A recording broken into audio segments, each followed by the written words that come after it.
there is a special request from my side that during the full Dawah training program, please don't ask certain questions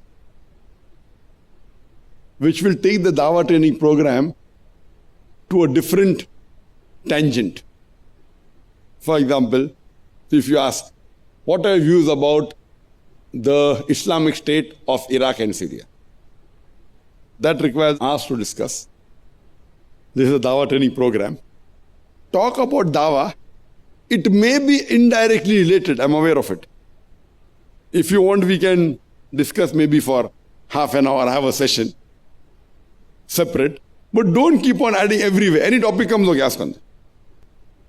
Yes, you can ask me on actions. Is it right to kill innocent human being? Then I'll reply.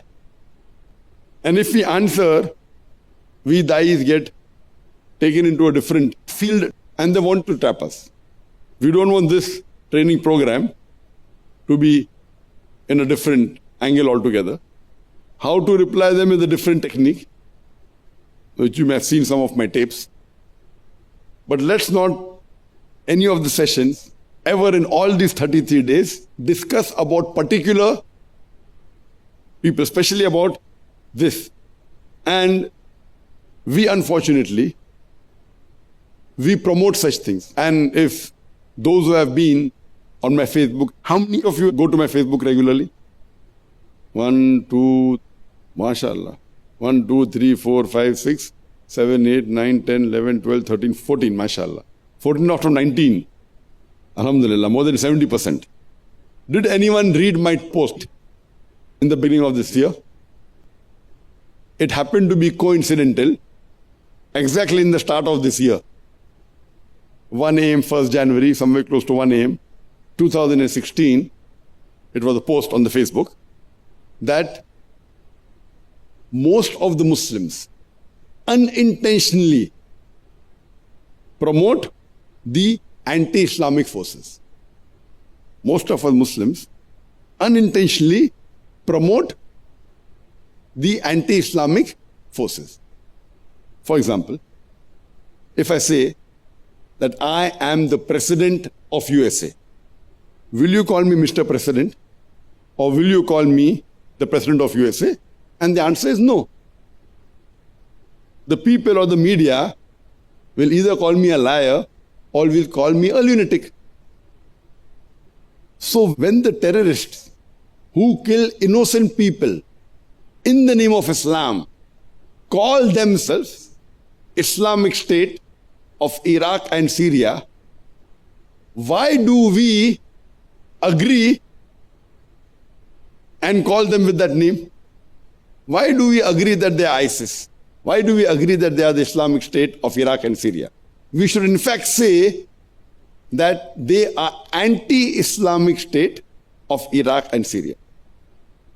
AISIS, not ISIS. So if I tell in my innocence, ignorantly, that ISIS killed 10 Europeans who were innocent, that means I'm telling that Islamic State of Iraq and Syria killed 10 innocent people. That means I am promoting and I'm agreeing that Islam allows the killing of 10 innocent people. In fact, I should say the anti-Islamic forces of Iraq and Syria killed 10 innocent people. And unfortunately, not only the Western media, not only the general media, even the Muslim media repeats it. In no way does Islam promote terrorism.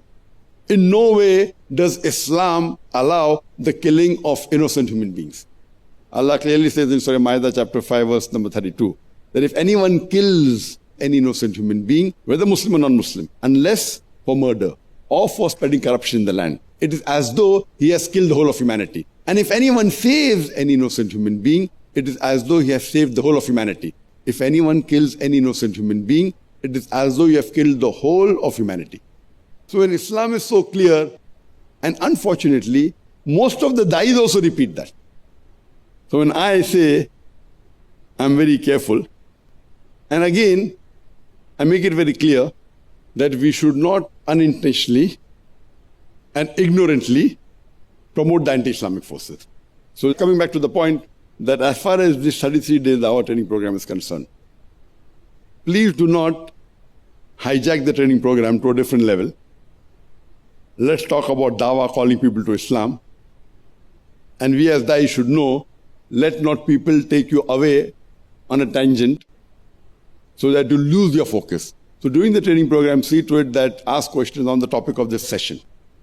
And see to it that even if it's a question related to it, don't get names or ask questions on such things which will take the training to a different angle altogether.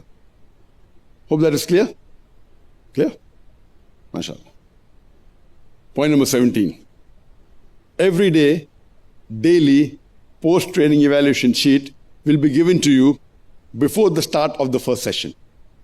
This sheet should be filled by you at the end of each session and shall be completed and handed over after the last session before you leave the auditorium. Every day, there will be a post-evaluation sheet given to you. Normally, it's given at the beginning of the first session. Did you receive it today? Yes. The reason we didn't receive because we didn't want people coming with papers inside. So inshallah, at the end of the first session, you'll get it. There's a post-evaluation sheet in which you have to give your rating and comments on each session. How was the session? Was it fruitful? Was it excellent? Very good, good, fair? The pros, the cons. And it's preferable you write immediately after the session.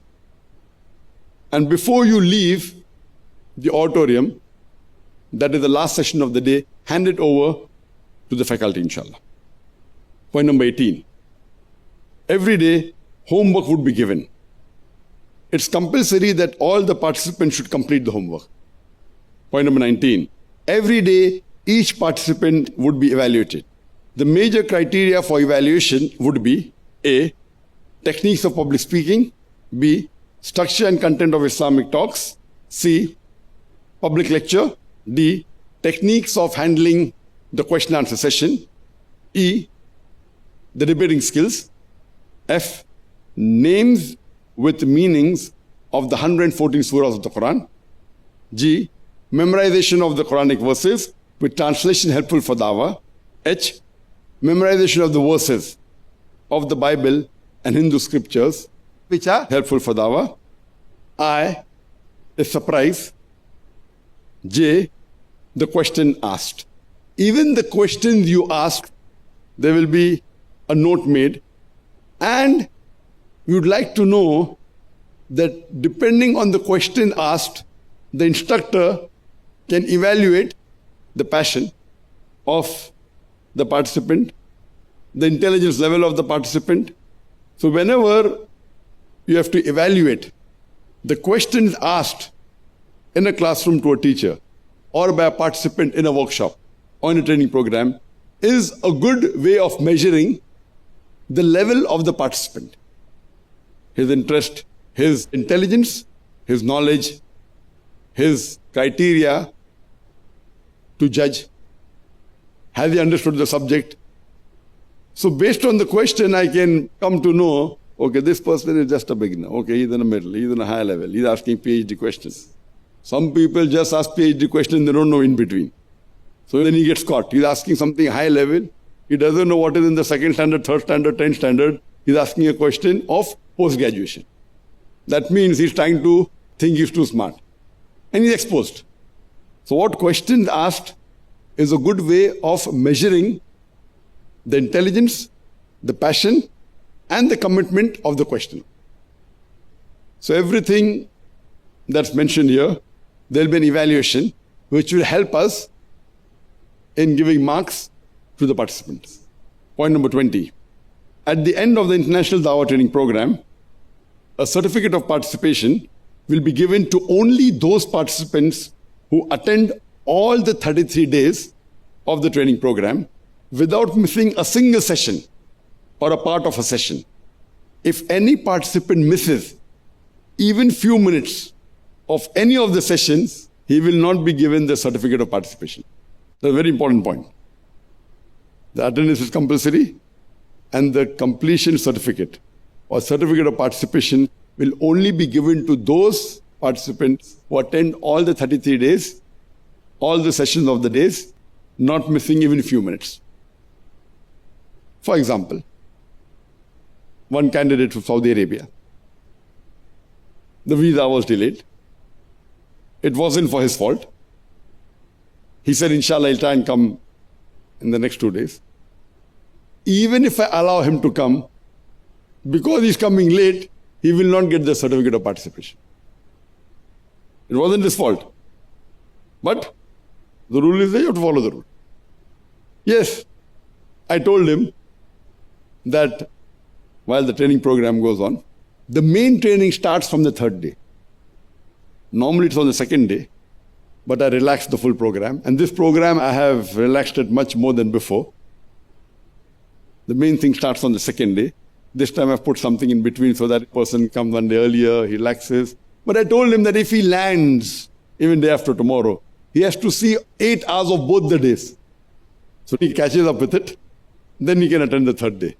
So if Monday is a holiday, if he reaches maybe on Sunday night or Monday morning, if he makes it, inshallah, he will have to spend the full Monday watching the 16 hours of the training to attend the 3rd day of the training.